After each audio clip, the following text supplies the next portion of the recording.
Hello, in this video we are going to be looking at the notes for AP Physics 1 Rotational Energy and Momentum. Please remember to pause or rewind the video as necessary.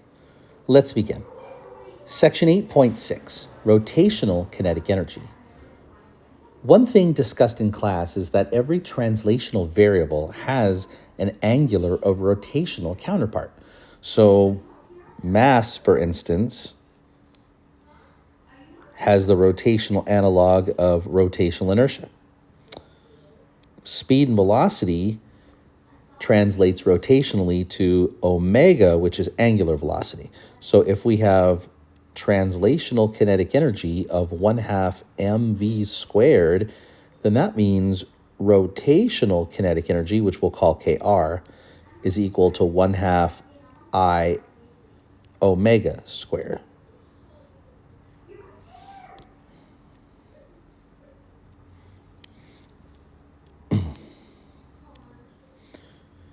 Is it possible for an object to be having both rotational and translational kinetic energy? If so, what would the object be doing? Well, yes, it is possible. The object rolls, meaning the center of mass translates its position and the object rotates at the same time. This is called rolling without slipping. More to come on this in just a few minutes. Look at the testing experiment table 8.9. Describe a quick experiment that can be performed to determine which of the two objects of equal mass and radius has a greater rotational inertia. What would be observed? From an energy standpoint, what would you account for this observation?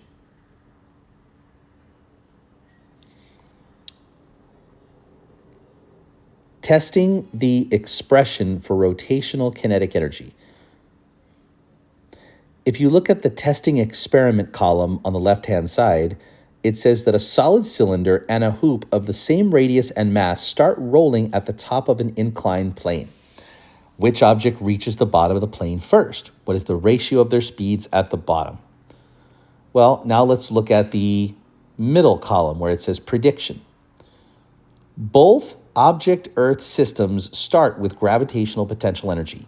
As they roll, they both acquire translational and rotational kinetic energies. We can represent the process of work energy bar chart. The bar chart helps us construct a mathematical description, and that is that the gravitational potential energy equals the sum of the translational kinetic energy plus the rotational kinetic energy. The rotational speed omega and the rotational translational speed v are related through v equals r omega or r omega, or omega equals v divided by r.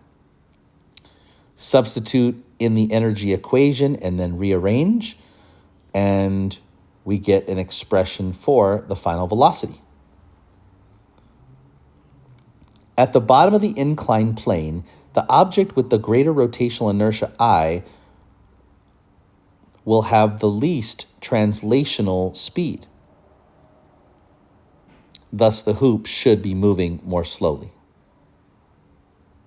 since the hoop has a greater rotational inertia at mr squared versus the solid disk cylinder, which is 1/2 mr squared.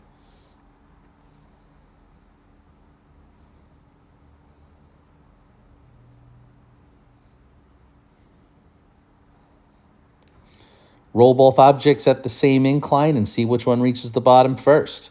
The one that reaches the bottom first has the lower rotational inertia. And it would be the disk as opposed to the hoop.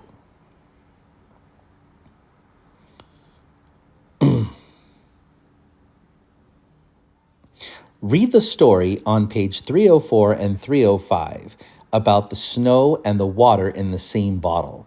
Now consider a can of chicken broth, which is very fluid, and a can of clam chowder, which is thick and viscous. Both cans have the same mass and radius. If they are rolled down the same incline at the same time, which can wins the race? Use the story to write an explanation.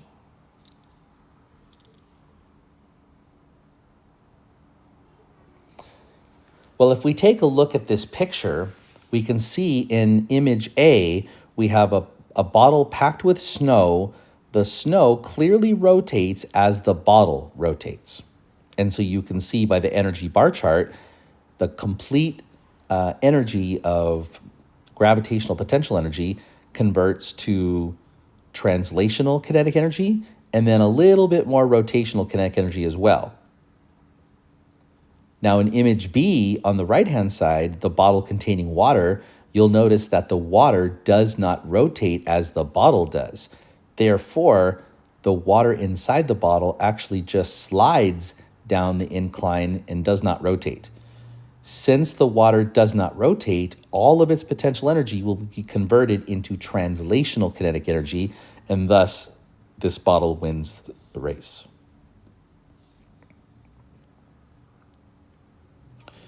Now, how would this apply to a can of chicken broth and a can of clam chowder?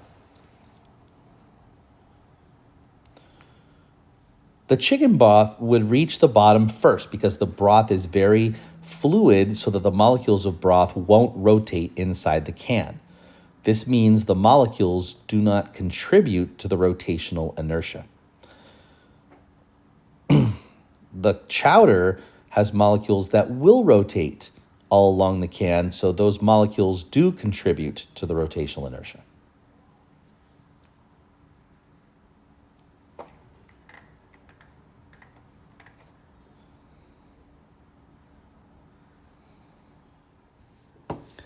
Explain the observational experiments with the ice skater and the man in the spinning chair. Explain what is observed. Explain how their rotational inertias changed. Let's watch a brief video before we look at this observational experiment. For decades, the Winter Olympic Games has drawn people from across the world to marvel at breathtaking athletics on the snow and ice. One of the most popular events is figure skating. Athletes meld acrobatics, dance, and physics into mesmerizing performances. It is the sheer precision that separates the skilled athlete from the novice.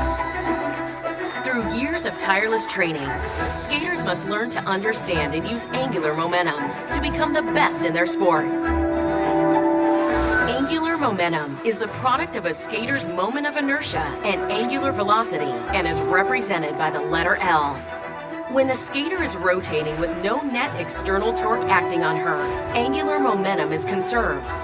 With her arms and leg outward, she increases her moment of inertia, which reduces her angular velocity. As she pulls her arms and leg inward, she is able to spin faster since her angular velocity increases while her moment of inertia decreases. And this is how skaters become champions.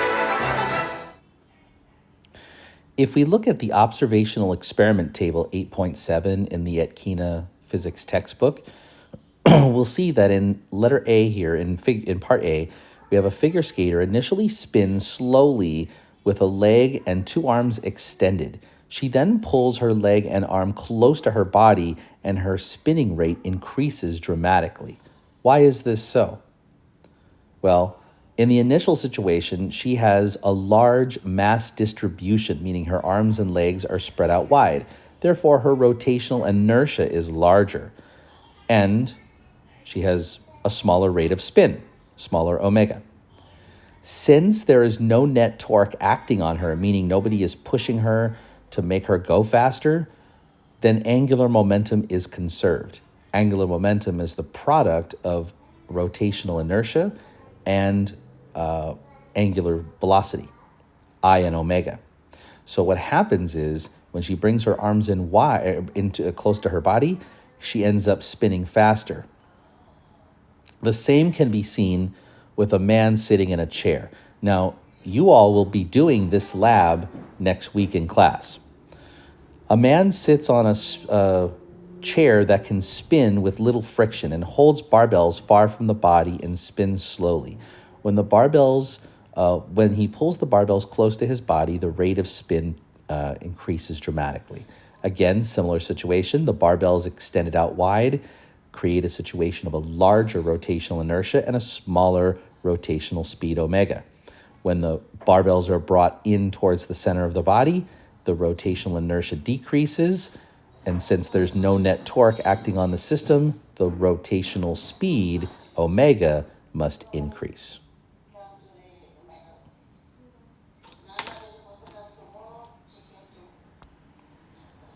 When the skater or the person in the chair brings their arms in, they reduce their rotational inertia.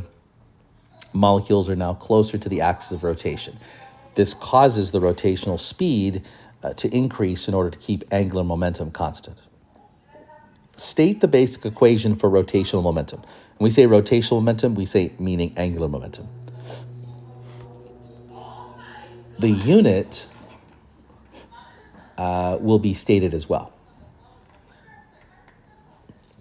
The equation is, well, there's actually two different equations for rotational momentum. The most basic one is, again, let's create an analog for linear momentum. So linear momentum is P equals mv. That's linear. Angular, we have L equals I omega.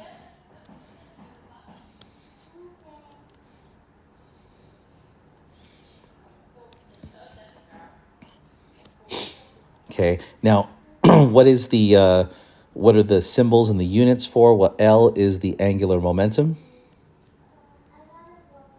And the units are in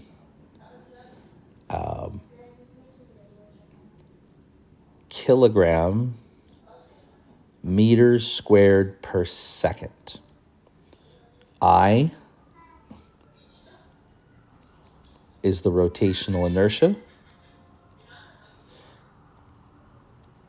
the units of which are kilograms meters squared.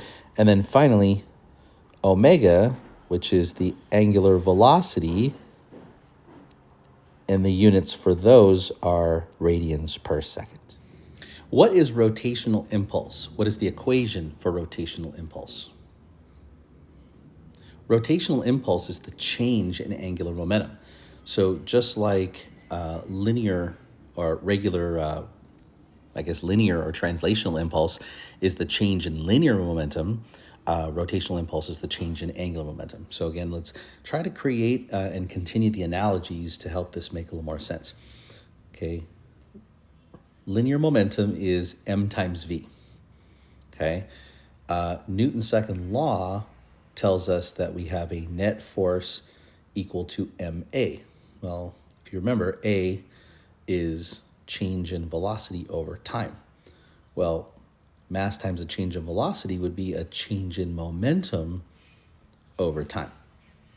So if we were to focus on the change in momentum right there, change in momentum, multiply both sides by t, and it's force times time. This was linear impulse. Linear impulse is a change in momentum. Well, we're talking about torque times time instead of force times time would be a change in angular momentum or rotational impulse. So again, I want you guys to see all the different connections that can be made between the linear counterparts and the rotational ones that we're now beginning to explore. On page 298 of the Atkina physics textbook, it states in a particular box here that the rotational momentum, the angular momentum, of a turning object remains constant. This is called the conservation of angular momentum. Under what conditions is angular momentum of a system conserved? Well, if we go back and revisit conservation of momentum in terms of linear momentum is conserved when no net force, no external force acts on the system. In other words, two objects, let's say, apply a force on each other.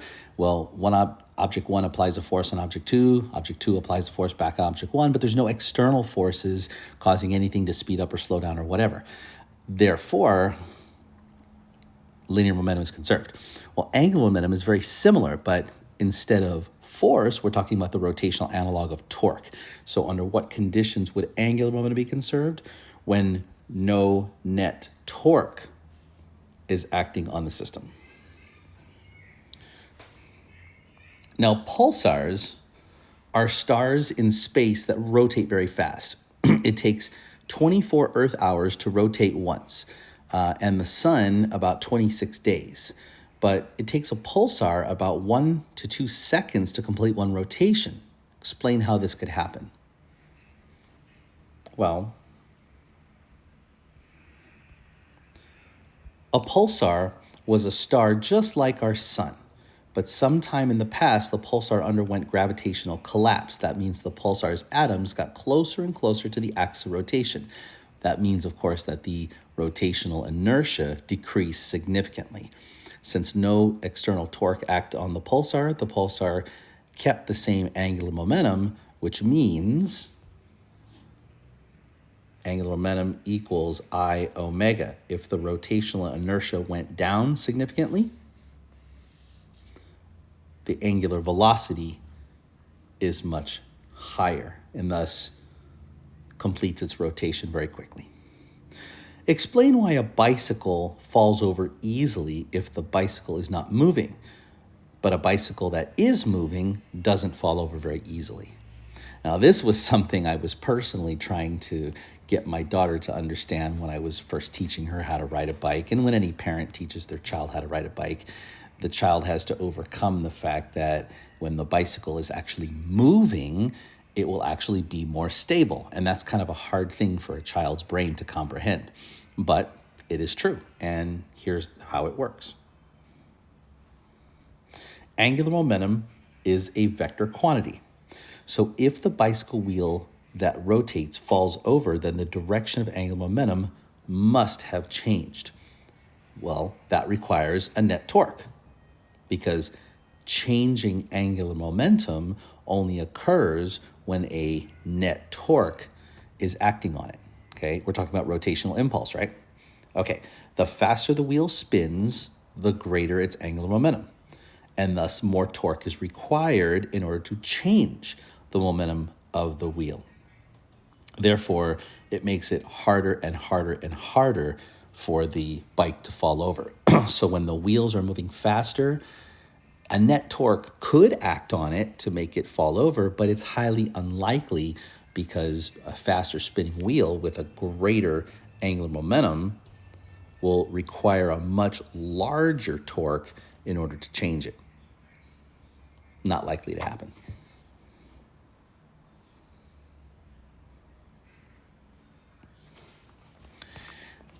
Let's take a look at the following examples. Please remember again to pause or rewind the videos as you need to.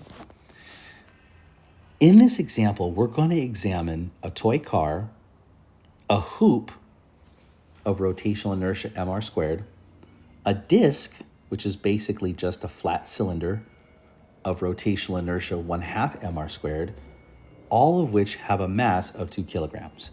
They are all released from rest at the top of an incline of height 3 meters. We are going to compare certain things. First, we're going to find the speed of the object at the bottom of the incline in all three cases.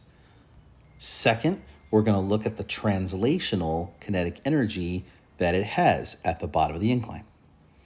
Third, we're going to look at any possible rotational kinetic energy it might have at the bottom of the incline. Finally, we're going to put it together and make a total kinetic energy, rotational kinetic energy. We're going to plot the translational kinetic energy and the rotational kinetic energy on this bar chart below to examine and compare the percentages of the two types of kinetic energy to see how and why these calculations make sense. So we're going to let the bar graph kind of allow us to, explain this visually. Okay, but let's actually get through the calculations first. Number one, I'm going to kind of zoom in on the toy car here. In all three cases, we are starting with a total energy equal to gravitational potential energy, mgh. So what I'm going to do is I'm going to copy all three. I'm going to copy this into all three situations because that's the initial energy we start with in each case. Now, in the case of the toy car, yes, it has rolling wheels. We're going to. It didn't tell us in the problem that the wheels themselves have rotational inertia, so we're going to assume that the wheels are very, very light masses that don't offer much resistance to rotation. So we're going to ignore the fact that the toy car has rotating wheels. Now, to be truthful, I have actually seen, not so much in an AP Physics 1 course, but definitely on an AP Physics C exam, I have seen it where they have included the rotational inertia of wheels in the problem. But it will tell you as such, okay? So we don't have to sit there and try to assume, well, hey, this toy car has 4 rotating wheels, so do we include the rotational inertia of those 4 wheels as 4 possible disks? Unless the problem tells you. Okay, right now it didn't tell you, so we're going to treat it as a translating mass working its way downhill. Okay, and as such, the final energy is essentially kinetic energy, which is 1/2 mv squared.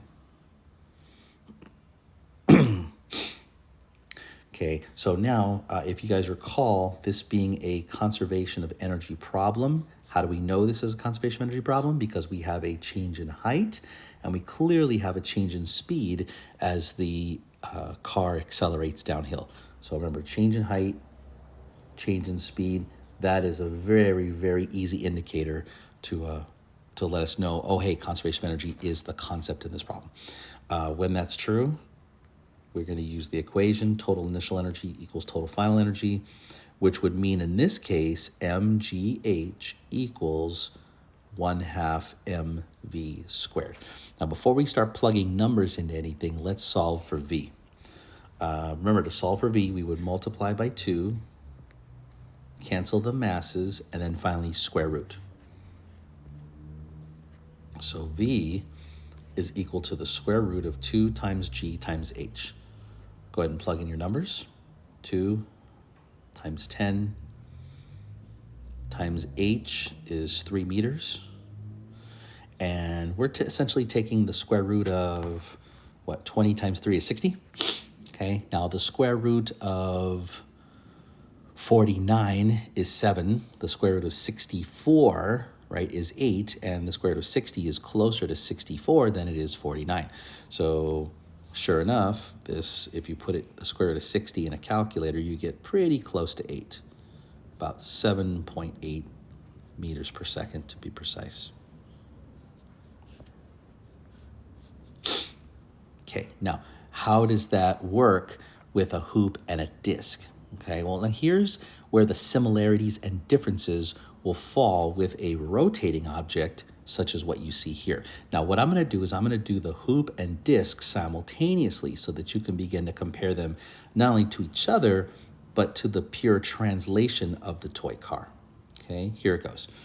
In both cases, the final kinetic energy at the bottom, the final total energy at the bottom, is going to be the translational kinetic energy it has plus the rotational kinetic energy that it has. Because if you look, the center of the hoop's mass is going to translate itself down to the bottom, just like that.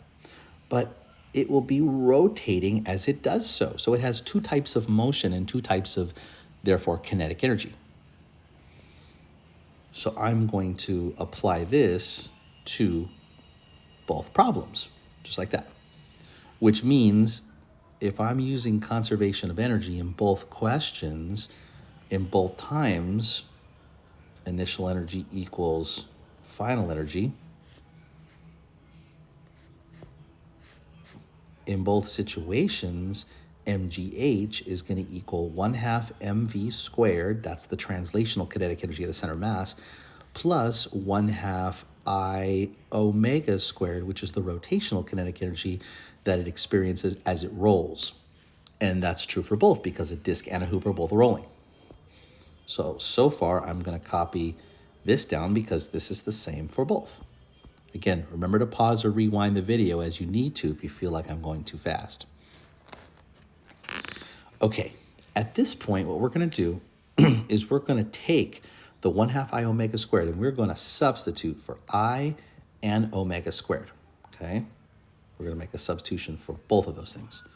And here's how we're going to do it. We know the I for the hoop and we know the I for the disc, so we can substitute those in place of I in both cases.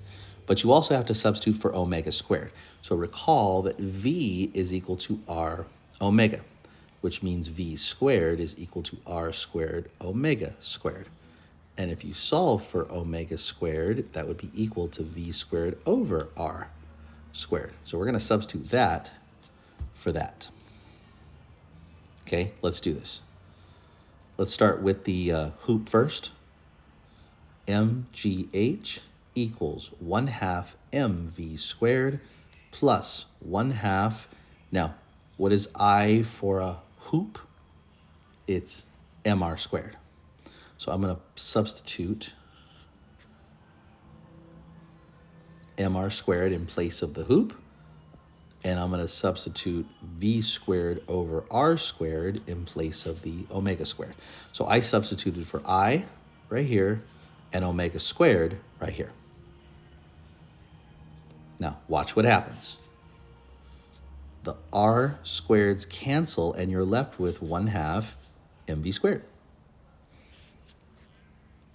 Therefore, MGH equals 1/2 MV squared plus, well, what's left over here? 1/2 MV squared.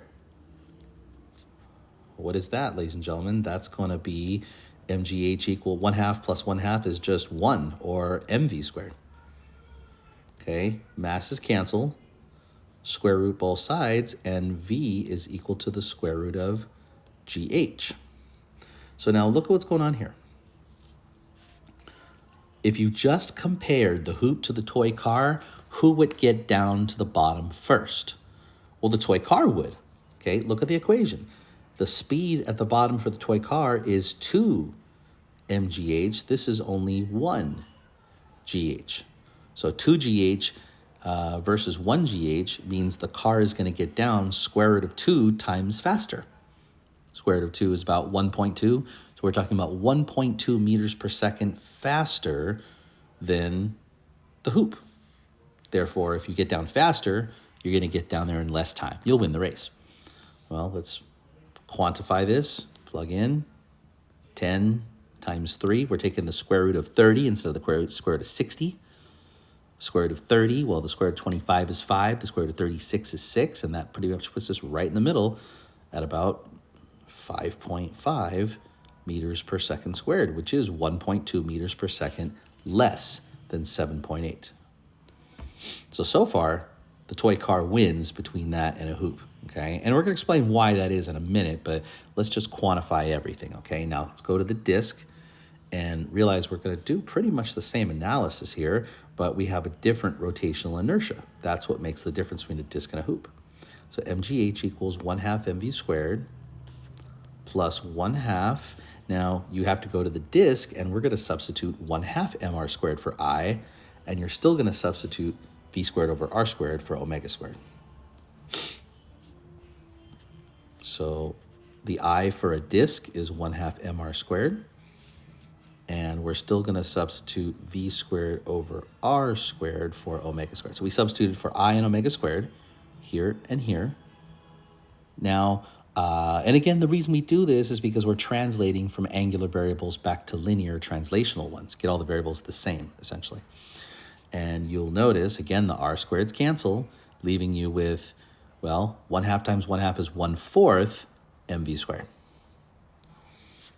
So this would be MGH equals 1/2 MV squared plus 1/4 MV squared, which would be MGH equals 1/2 plus 1/4 is 3/4 MV squared. Now, to solve for V, yes, the masses are going to cancel, but to solve for V, you have to multiply by the reciprocal of 3/4, which is 4/3. So V is going to be the square root of 4/3 times GH. Okay, now 4/3 is 1 1/3. So if you were to compare the V for a disc is about 1 1/3 GH, about 1.3 GH. The V for a hoop is literally 1 GH. And the V for the car is 2 GH. Just compare. 2 is greater than 1. 2 is greater than 1.3 is greater than 1. So if you had to rank them, who comes in first? Toy car. Who comes in second? Disc. Who comes in last? Hoop. And you'll be able to see this when we quantify our numbers here. So we're going to multiply 4 times 10 times the height of 3, but then we're going to divide it by 3, which is nice and convenient because those will cancel. And the square root of 40, well, the square root of 36 is 6. The square root of 49 is 7. So the square root of 40 falls somewhere in the middle there, precisely about 6.3 meters per second.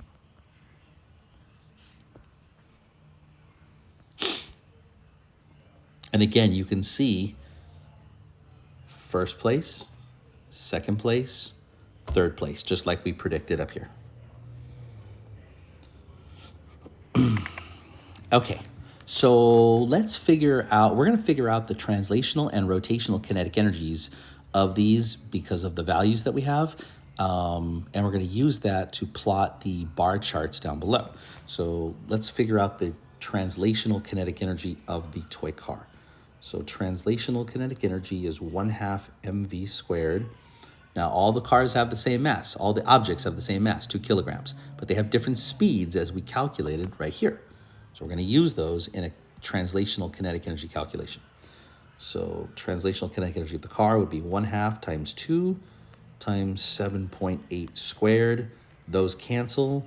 And 7.8 squared gets you roughly about 60 joules.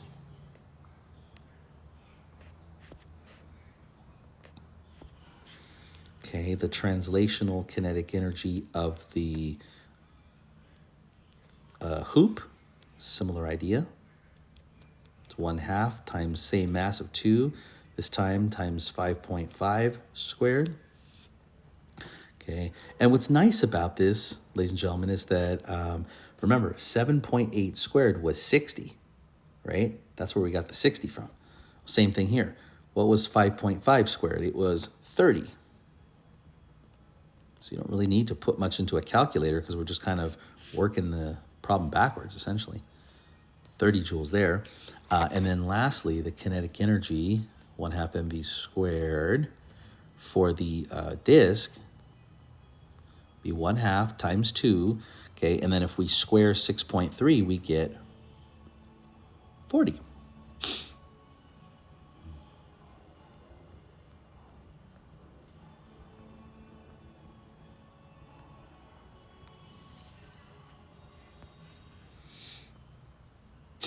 Okay, now let's find the rotational kinetic energies of each one so that we can figure out how this works. Okay, now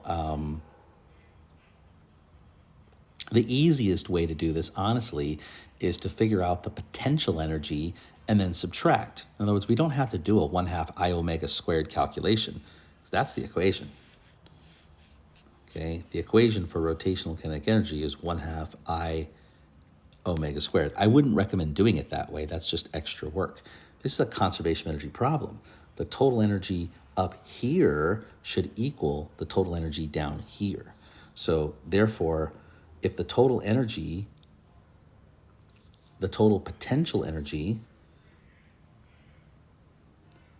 would be M times G times H, which is 60 joules. And that makes sense because the translational kinetic energy was the only thing here that was equal to the potential energy, and that was 60 joules. So therefore, the rotational energy of the car, there is none. There is no rotational energy of the car because all of your potential energy converted to 60 joules of kinetic energy. However, 30 joules becomes translational kinetic energy. If you started with 60 joules of potential energy, that means 30 remaining joules have to be rotational kinetic energy because 30 plus 30 would be the initial 60 that you started with. Because remember, in all three cases, we're starting with 60 joules of potential energy. All three cases. Okay, so we're subtracting from 60 joules. So if I subtract this from 60 joules, the disk would have a rotational kinetic energy of 20 remaining joules.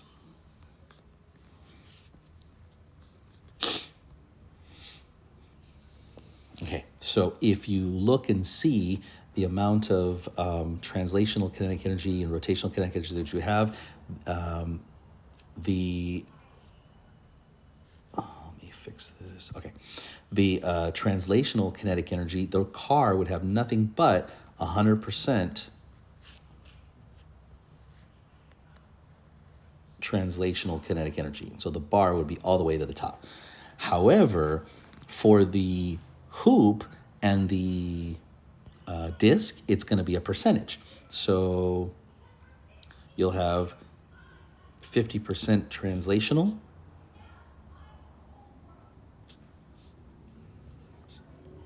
50% rotational, because we're talking 30 and 30, right? 50-50. Okay, now for the next one, it's a little bit different. So you got to figure this one out. Well, 40 joules, if we take that out of the total, 40 joules out of 60 joules is 2/3 or 67%. 20 out of 60 is 1/3 or 33%. So use that. We're going to plot 67% translational kinetic energy, 33% rotational energy. So we have almost 70% translational energy and a little over 30% rotational energy. And that would add up to the full 100%.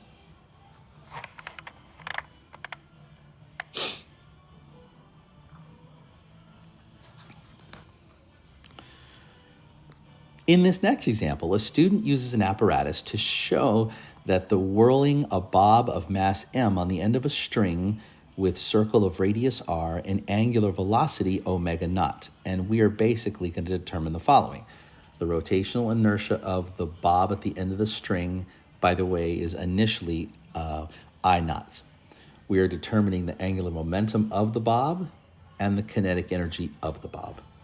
Okay, so let's go ahead and take a look at these. Well, what do we know? We're looking for the initial angular momentum of the bob as it's being whirled, okay, in a circle. The equation for an L naught would be I naught omega naught, okay? And so the rotational inertia, let's start with that. I naught would be, the bob represents a particle rotating about some center of mass, and a particle or a rotating object has a rotational inertia of just mr squared, very similar to a thin hoop. And why? Because the mass distribution is all the way at the end.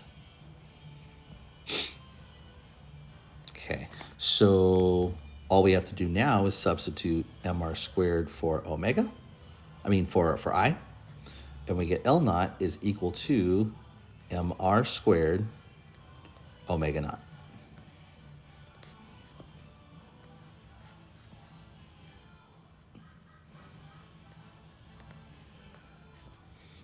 The kinetic energy, okay, we're talking it would only be pure rotational kinetic energy because it's only rotating about a center of axis. It's not translationally moving, okay? Now, you could actually use 1/2 mv squared. However, you would need to change v squared.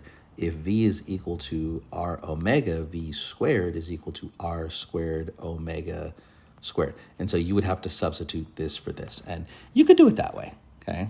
You could definitely do it that way. You'd get 1/2 m and then plug in the r squared omega naught squared, right? And you get it. That's one way to get it. Okay, or realize that rotational kinetic energy is 1/2 I omega squared. So if we're talking about omega naught squared, this time you're really substituting for I, which was mr squared. And you're seeing we're getting the exact same thing. Mr squared, omega naught squared, and we're getting exactly the same thing.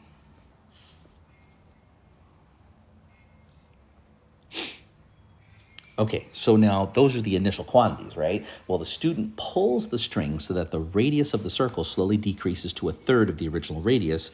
In other words, r/3. Explain why the angular momentum remains constant. Well, the tension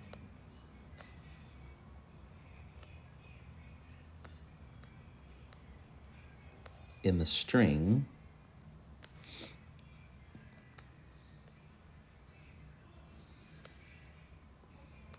points to the center of the circle.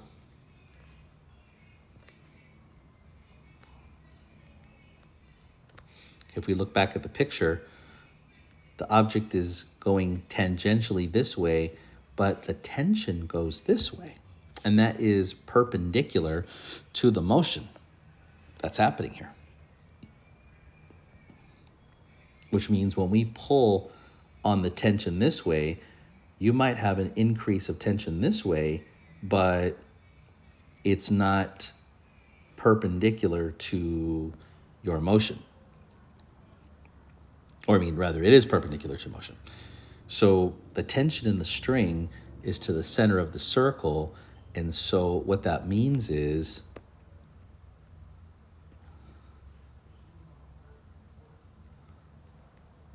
it cannot exert any net torque. See, a net torque, the force would have to be applied. The radius is already the lever distance. Okay, the lever distance r goes along the radius here. A force would have to be applied in the tangential direction in order for a net torque to be applied, and that's not happening. The torque that's acting on the string, not the torque, the tension that's acting on the string is going parallel to the lever arm distance, not perpendicular. Torques only work with perpendicular forces applied, not parallel ones. So there's no net torque acting on the thing. Therefore, no torque means no change in angular momentum.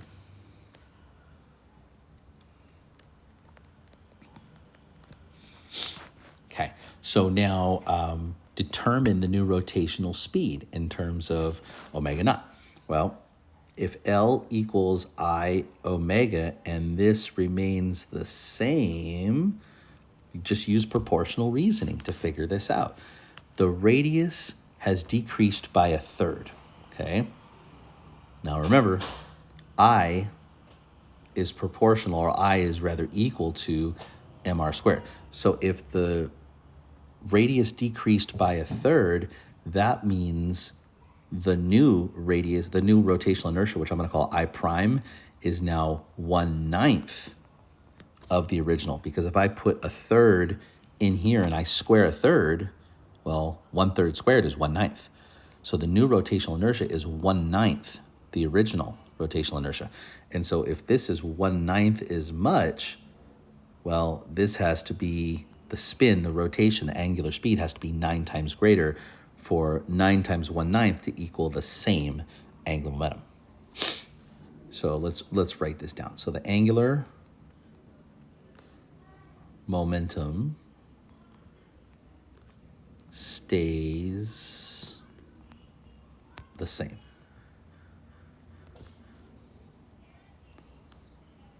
So 1/9 the rotational inertia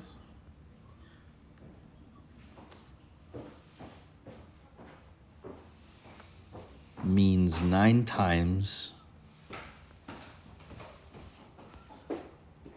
the rotational speed.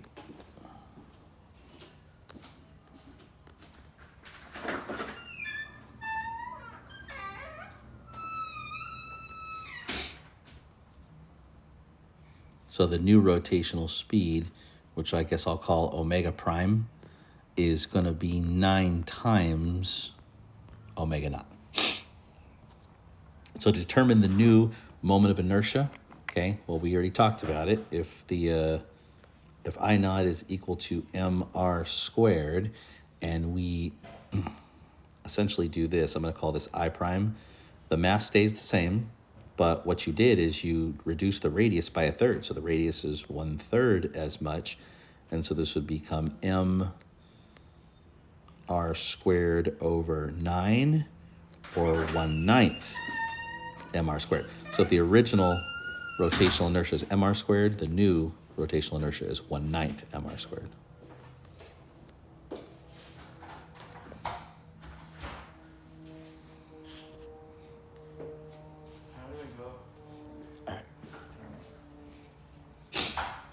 Determine the new kinetic energy in terms of K naught. Well, the original kinetic energy was 1/2 mr squared omega naught squared.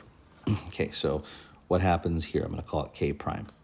1/2, mass stays the same, the radius is reduced to 1/3, square it, and the rotational inertia is increased by 9.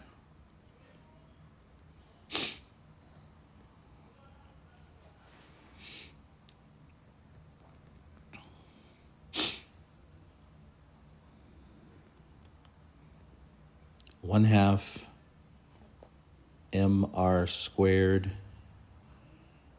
don't forget the m, times 1/9, and then times 9 squared would be 81 omega naught squared. So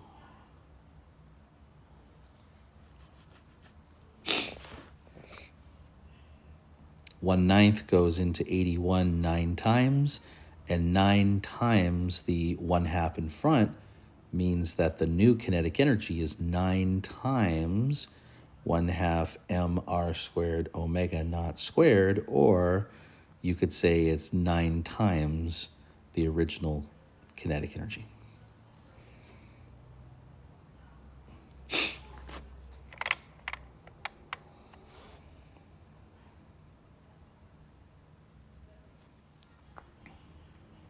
In this next set of examples, we're going to determine whether the angular momentum L and the kinetic energy K are in the process of increasing, decreasing, or remaining the same in each of the following cases. Use the extra space to explain your answer. Assume that none of the cases have friction. All of the views are from above. Okay, part A. A pipe is being whirled about a point C to get the bob going in a circle about point C. So you can see you're looking at it from above. There's point C that you're whirling it's about, but the pipe itself is being whirled around in a circle around point C as well. So the pipe and the bob are making 2 concentric circles around point C. Okay, now we're going to examine whether the angular momentum and the kinetic energy are increasing, decreasing, or remaining the same. Well, if there are, let me just say here this way, if there is a net torque, then you do have a change in angular momentum, because the change in angular momentum is equal to net torque times time. That's the angular impulse, the rotational impulse equation, right? So a net torque leads to a change in angular momentum. However, if there is no net torque, then there's no change in angular momentum. That means angular momentum remains constant, right? And that's what we're looking at in each example to see, do we have essentially a net torque? Do we have a net torque? Then we have angular momentum increase or decrease, okay? And if we have no net torque, we have the angular momentum stays the same. We have conservation of angular momentum.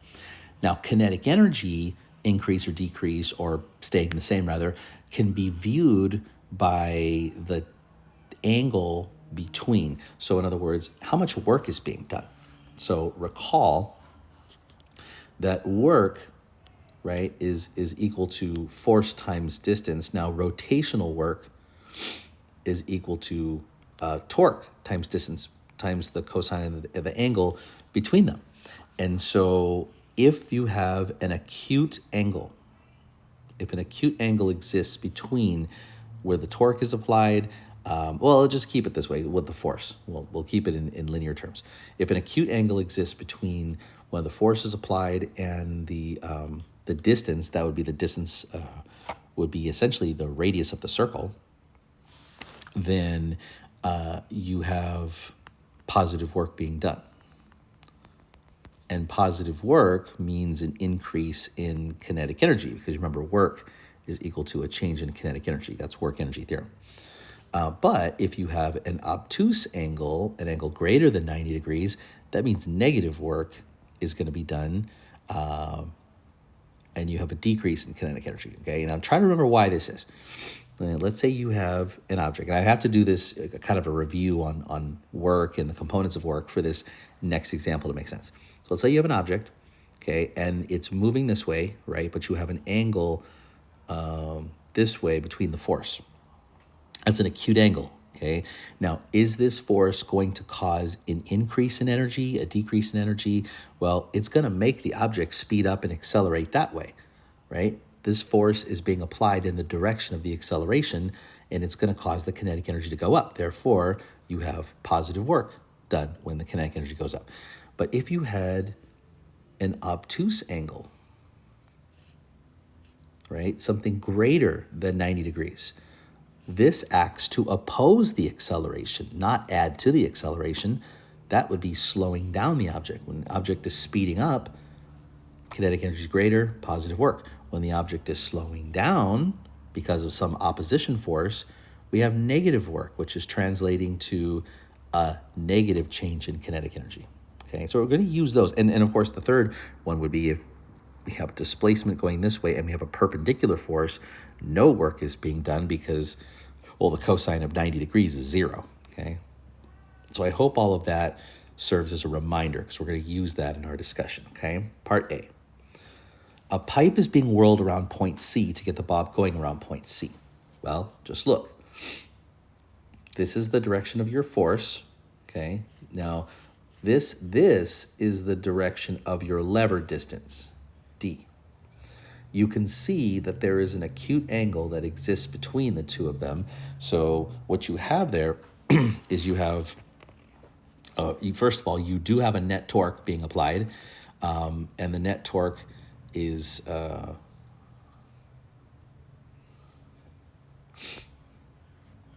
the bob itself moves counterclockwise.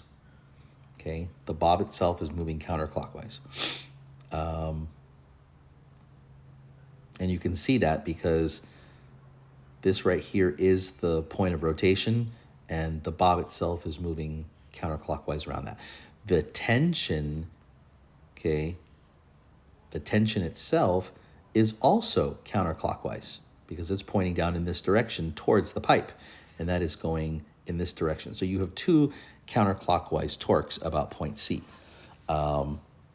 which would result in an angular momentum increase. Right? We're increasing our angular momentum. Now, the kinetic energy will also increase because the force and the velocity vector make an acute angle, but it's also the force and the vector between the radius make an acute angle. But yeah, if you look at the force and velocity vector too, that will also help you determine positive work being done. So positive work done means an increase in kinetic energy. Okay, part B, if you look, you have a pipe that is straight at the middle of point C. You've got the thing going in a circle, and clearly you have the force of tension pointing into the radius of the circle, and the bob is going tangent to the circle. So what you have in this case is you have the tension is applied in the same direction as the radius vector, which means no net torque is acting on this thing. So angular momentum remains the same because the tension exerts no net torque. It's pointing towards the center of the circle. Okay, the kinetic energy will also remain the same because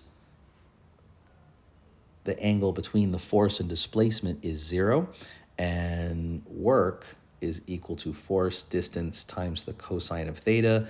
The distance, the displacement vector always goes the same way as the velocity vector, and since they are perpendicular to each other, cosine of 90 is 0, 0 work. No work is done by a perpendicular force. And if no work is being done, no kinetic energy change is happening. Part C rather, the pipe is being held still at point C, but the rope is being pulled to the string to bring the bob to a shorter circle. So you can see that the bob itself starts off at point W, and to point X it's all consistent, but then as soon as you get to point X, the rope is being pulled downward through the pipe, and that makes the radius shorter and shorter and shorter as it gets to point Y and then to point Z. So let's look. For one thing, there's no net torque happening on the system. So no net torque means angular momentum remains the same. Okay, the torque, because the tension, right, acts towards the center of the circle and thus does not produce a torque. So angular momentum remains the same. Okay, there was nothing pushing or pulling that bob to make it go faster. The tension pulled on the string made a smaller rotational inertia. So if you looked at this right here, the rotational inertia got smaller, therefore the rotational speed got faster, right? That's what happens with this scenario. But this stayed the same. Okay, now what about the kinetic energy? Well, you have an acute angle between force and velocity, so the kinetic energy must be increasing. But another way to think about it too is kinetic energy is 1/2 I omega squared, okay? And you are decreasing this, but you are increasing that. Now, you're increasing the omega and the I at the same, but omega is being squared. So what this means is you're actually doing this. Kinetic energy is equal to a little I, but a larger omega squared. You're basically increasing this more than you are decreasing that, which leads to an overall increase in kinetic energy. So you can look at it from a couple of points of view. The easiest way to do it is to look at it between the angle of force and displacement. And if it's an acute angle, positive work being done, positive work means an increase in kinetic energy. So similarly, you've got C and D are very, very similar situations, but instead of a horizontal circle that's being shortened by a string being pulled to the pipe, you have a ball that's rolling forward, but then it becomes guided by a vertical wall. And from W to X, the radius remains constant for a half a circle, and then the radius will all of a sudden come shorter, and from Z to X, or from Y to Z, it's much, much shorter. And all along this, you have the normal force pushing the ball towards the center of the circle. The normal force always points towards the center of the circle, no matter what, no matter where it is. Okay, so the normal force itself, what that means is that I'm going to start with the kinetic energy. The kinetic energy will stay the same because normal force is perpendicular to velocity. No work, no change in kinetic energy. Okay, so that part is pretty easy to analyze. Okay, but the angular momentum in this case is actually going to decrease. Here's why. The net rotation around point C is clearly counterclockwise. Okay, but look carefully. What's happening here is the normal force, I'm going to do this in blue, the normal force is causing a clockwise torque around point C.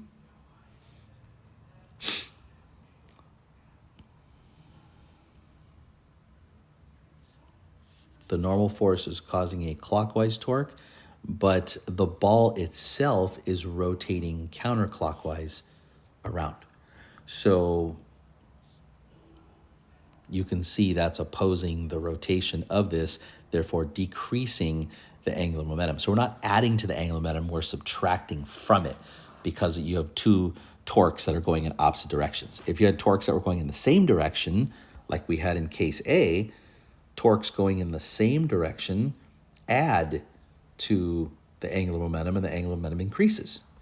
But here you have torques that are going in opposite directions. That's going to subtract from the angular momentum, and therefore the angular momentum decreases.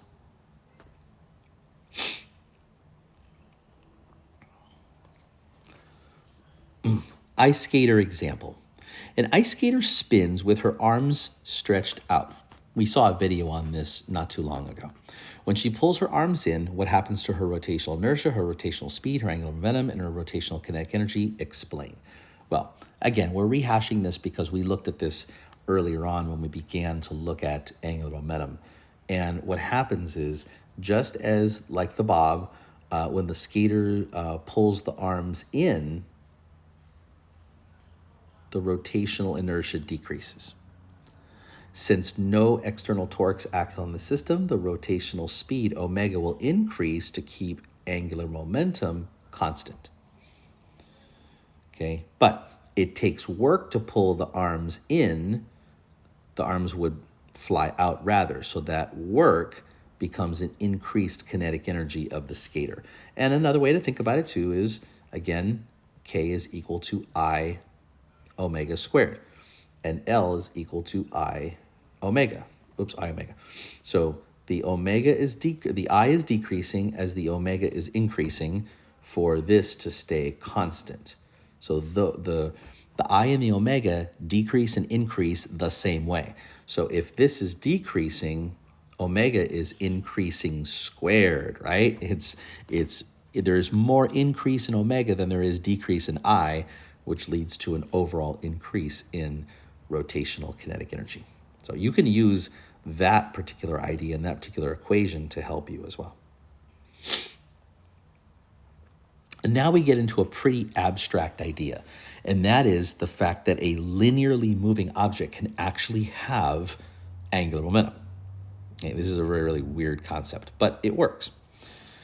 Say you have a particle, okay, of mass m moving with velocity v in a straight line. Normally you would say it has linear momentum mv, right?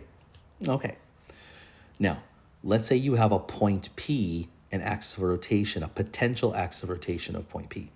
Now, the particle's not actually rotating about point P, but it has the ability to, okay? And so we have this essential radius that could be set up, okay? This potential radius from point P. Well, remember that we need everything to be perpendicular, right? Just like torque requires a perpendicular component of force to the lever distance. Well, momentum is no different. It requires a perpendicular component of the radius between R and P, which is this component right here. And so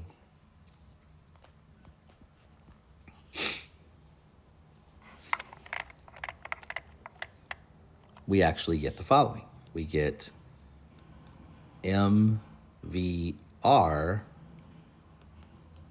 sine theta. Or we could just say it's mvr perpendicular. Okay, and so you have two different types of angular momentums that we can be taking a look at. And this is where we're going to kind of differentiate them to make them usable, but in different ways. So for a rigid object, now a rigid object is something that rotates on its own axis, okay? Angular momentum we're gonna use I omega for that. For a particle is defined as something that, and a particle could be as big as the sun, right? It could be massive. Don't worry about the particle meaning super small. A particle, by definition, is something that can rotate around something else, right? The moon is a particle about the Earth. The Earth is a particle about the sun. Think of it that way. Particle just means something can revolve around something else, okay? So particle is going to have the angular momentum equation mvr. Now, this is very, very similar to what we talked about earlier. Remember how we said we have, well, you know what, I'll hold off on that idea. Okay, so we have this example here where we've got a car moving 10 meters per second at point X around a circular track of a radius 100 meters. You can see there's point A on the left, point B on the right. Okay, now it says that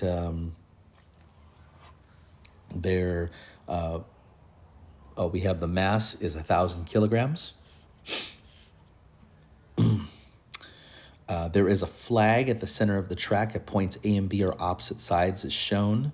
An identical car Y, so here's car Y right here, an identical car Y, also mass 1,000 kilograms, also 10 meters per second, is traveling on a straight road. Okay, there is a flag 100 meters from point C, right? Point D is 200 meters away from point C down the road. What is the angular momentum taken about the flagpole of car X with respect to the flagpole at point A, and car Y with respect to the flagpole at point C? Well, this is one of those weird situations that the angular momentum will actually be the same. Both of them are particles because they're both revolving around some point, in this case, the flagpole. So the equation I'm going to use for both is mvr, like that. So the mass is 1,000 kilograms times the velocity, 10 meters per second, times the radius of 100 meters. That's a lot of zeros there. And we have actually a total of 6 zeros. That would be 1 million kilograms meters squared per second.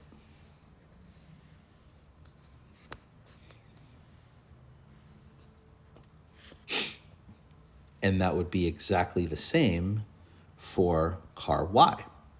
Okay, again, because at this point right here, right, this is the perpendicular distance from that displacement.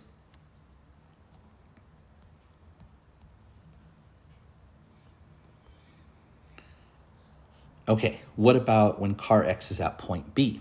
Well, at point B, you can see when the car is here, still perpendicular, still 100 meters away, nothing changes. So for part B, or at point B, everything else is the same for car X. Now for car D, is it the same? Because when the car gets to here, when the car gets to here and it's moving, you have 200 meters of distance. Well, you actually have more than 200 meters distance because of that horizontal right there. But this is what we're talking about. If this represents R, the equation is mvr perpendicular. So what is the perpendicular component of R? It's still the 100 meter distance to point C right there. So if L equals mvr perpendicular, R perpendicular is still 100 meters. Therefore, L is still 1 million kilograms meters squared per second.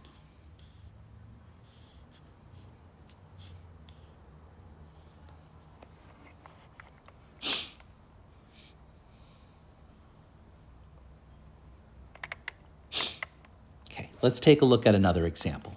Batter example. A .15 kilogram baseball is pitched at 40 meters per second towards a batter. The batter swings and strikes the ball 1.6 meters from the batter's center of mass.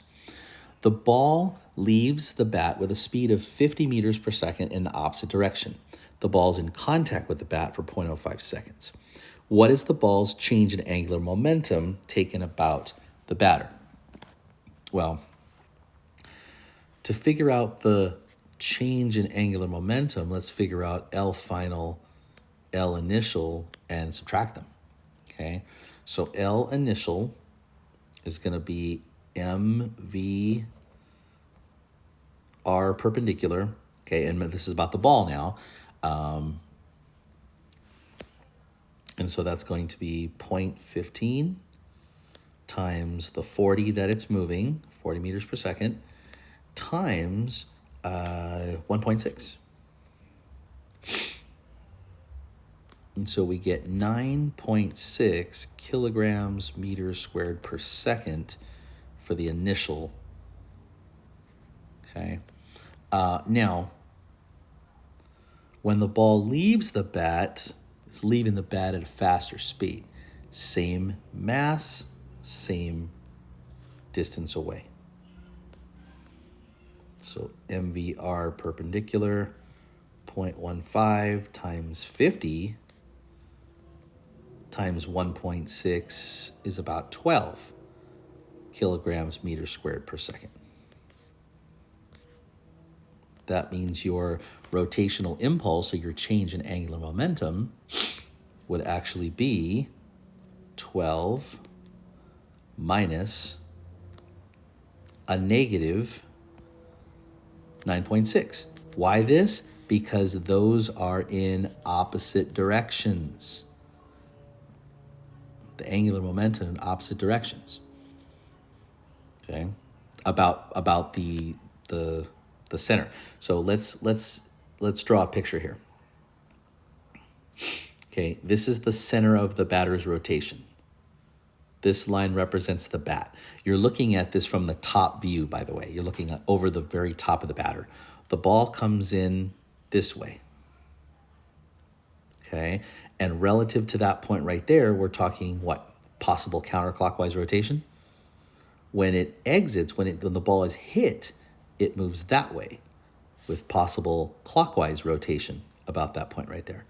So the direction of the torques completely changed from counterclockwise to clockwise. That's why we're essentially subtracting a negative, and we get a total of about 21.6 kilograms meters squared per second.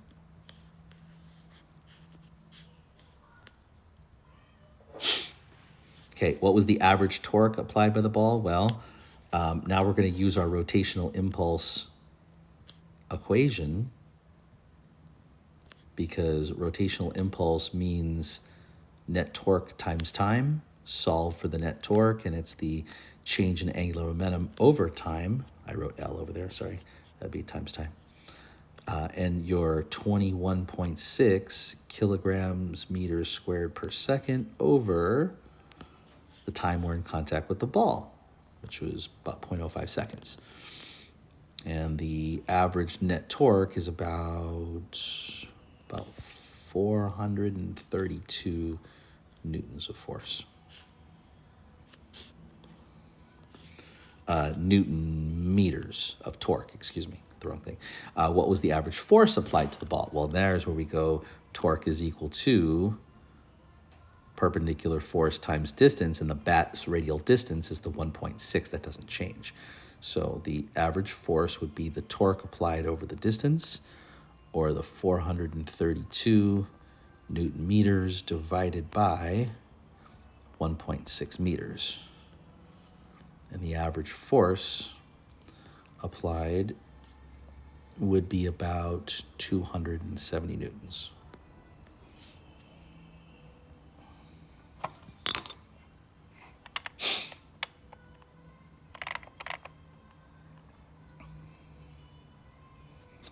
Okay.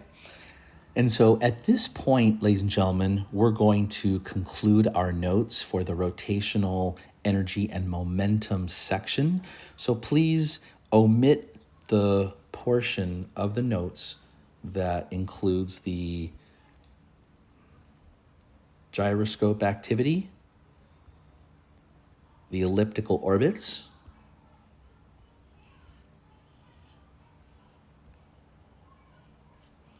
the elliptical orbits continues. We're not doing that. And the